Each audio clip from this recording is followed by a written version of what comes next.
On est de retour pour une nouvelle vidéo. Nono est avec nous. Salut Nono.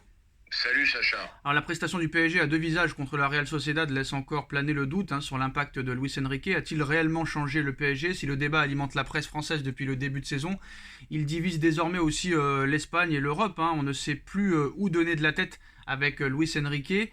Et c'est pareil en France et en Espagne. Voilà deux sons de cloche totalement différents, lus par exemple dans Marca et Mundo Deportivo ce jeudi matin, au lendemain de la victoire du PSG face à la Real Sociedad en Ligue des Champions 2-0. Pour Marca, Luis Enrique n'a pas changé le Paris Saint-Germain. Luis Enrique n'a non plus changé le PSG, Mbappé et rien d'autre, n'a pas progressé.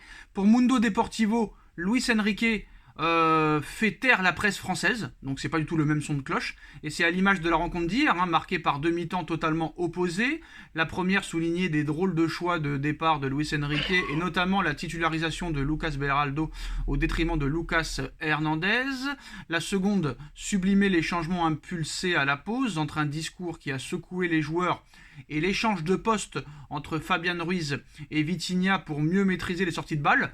Alors faut-il pointer du doigt les mauvais choix initiaux ou applaudir la manœuvre en cours de rencontre, Nono? Moi, je vais surtout saluer la réaction en deuxième mi-temps, parce que la première...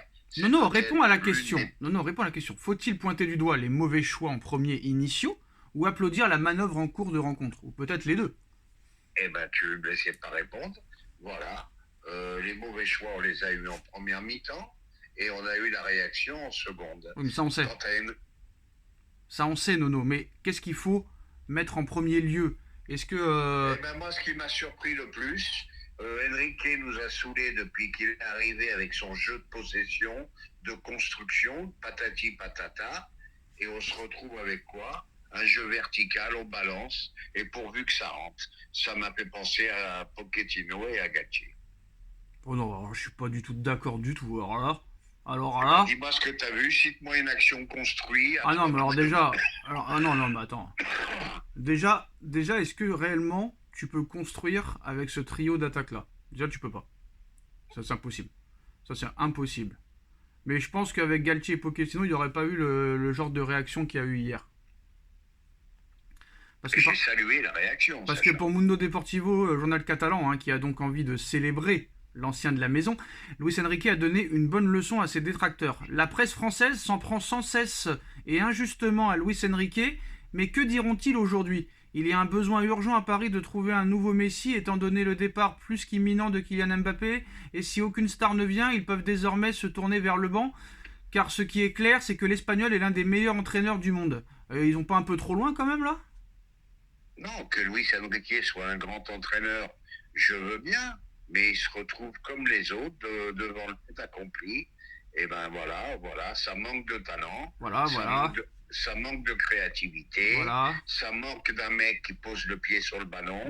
Bon, et je dis à tous les footix, n'oubliez pas, malgré tous les reproches qu'on leur a fait, deux grandes stars sont parties. Et le talent, tu le trouves pas à tous les coins de rue. Voilà ce que je voulais dire. Fumer nuit gravement à la santé, vous pouvez le voir.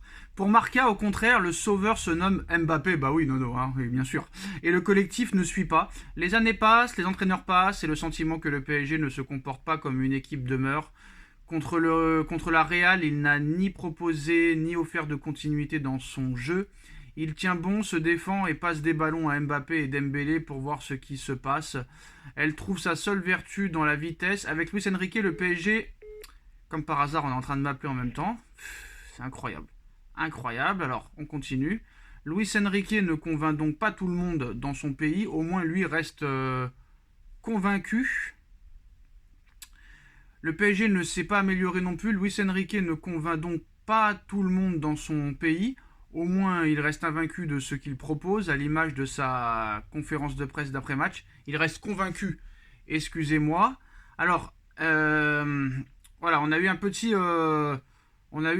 écho, Nono, deux appels du Canada. Qui ça peut être, on ne sait pas. Mais bon, on ne peut pas être hors forfait non plus. Je sais pas si tu m'entends, Nono. Sûr. Voilà, donc celui qui m'appelle, appelez-moi sur WhatsApp, s'il vous plaît, parce que non merci. Et en plus, je reçois un message. Je crois savoir qui c'est, mais bon, moi je ne suis pas aussi riche que vous, monsieur, désolé. Ouh là là, il va me tuer, Nono. Je retire ce que j'ai dit. Je retire ce que j'ai dit. Je suis désolé. Je te demande de retirer ce que tu as dit. J'espère un jour être aussi riche que toi. Je suis désolé, je ne suis pas jaloux. Oh là là.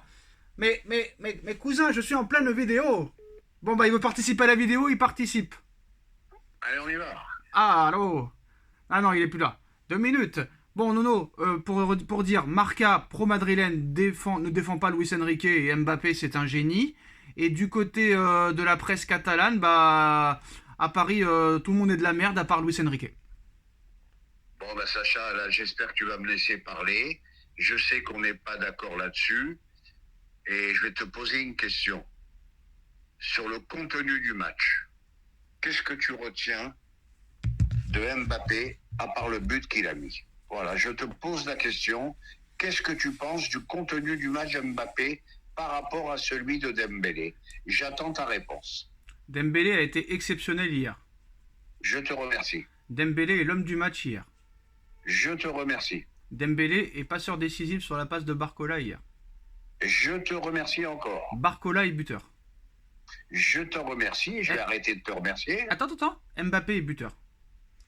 Moi, je vais t'expliquer un truc, comment je vois le foot. Tout le monde voudrait que tout le monde soit des 10 sur 10. Du gardien au défenseur, au milieu de terrain, en attaque. Mais moi, ce gars-là, même s'il est transparent de la première à la 90e, si à l'arrivée, tu gagnes. Et si à l'arrivée, en plus de ça, il marque et il fait des passes décisives, moi, j'ai rien à lui reprocher. Et c'est là notre désaccord, Sacha, parce qu'on a le droit... Alors, attends. Autre situation. Admettons, hein. On rêve un petit peu. Nono. Hein.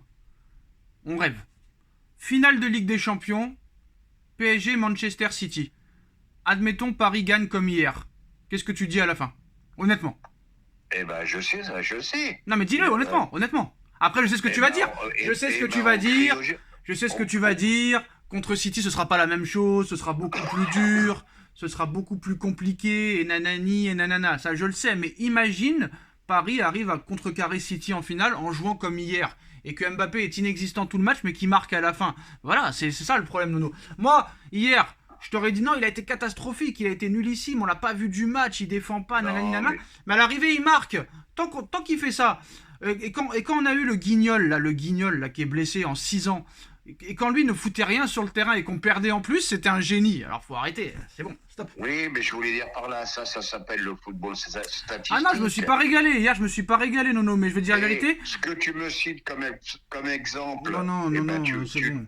C'est bon, Nono, c'est bon. On peut pas parler. On peut pas parler parce que c'est pas comme si City nous régalait, c'est pas comme si le Real nous régalait. Donc à un moment donné, stop, faut arrêter. C'est bon. Mais ce que tu me cites comme exemple sur Mbappé, on l'a vécu pendant la Coupe du Monde. D'accord. 80 minutes, on ne savait même pas s'il était là. Bon, mais il met 2 pénaltys, un but, et ben oui. Voilà. Et sur l'ensemble du contenu, Messi qui avait été plus régulier, Mbappé homme du match. Voilà, toujours pareil. Mbappé homme du match, mais Messi ballon d'or, donc on s'en fout à l'arrivée. D'accord. Et pourquoi Mbappé a été homme du match? Parce que le mec, lui tout seul, pour les professionnels, arrive à retourner une rencontre à lui tout seul. C'est pour ça qu'il a été élu homme du match. C'est pas pour autre chose. Voilà. Quoi qu'il en soit, il va falloir se bouger le cul pour les autres matchs. On verra le match de Coupe de France contre Nice. Ou je crois que non, le match après contre Nice, il a été reporté. Donc on verra ce qui se passera. Nono, un homme d'affaires canadien est en train de m'appeler depuis tout à l'heure. Donc je pense que je vais lui répondre. On finit la vidéo là-dessus. On like, on partage, on commente, on s'abonne. Et on se retrouve très vite pour une nouvelle vidéo. Tchuss. Peut-être qu'il veut te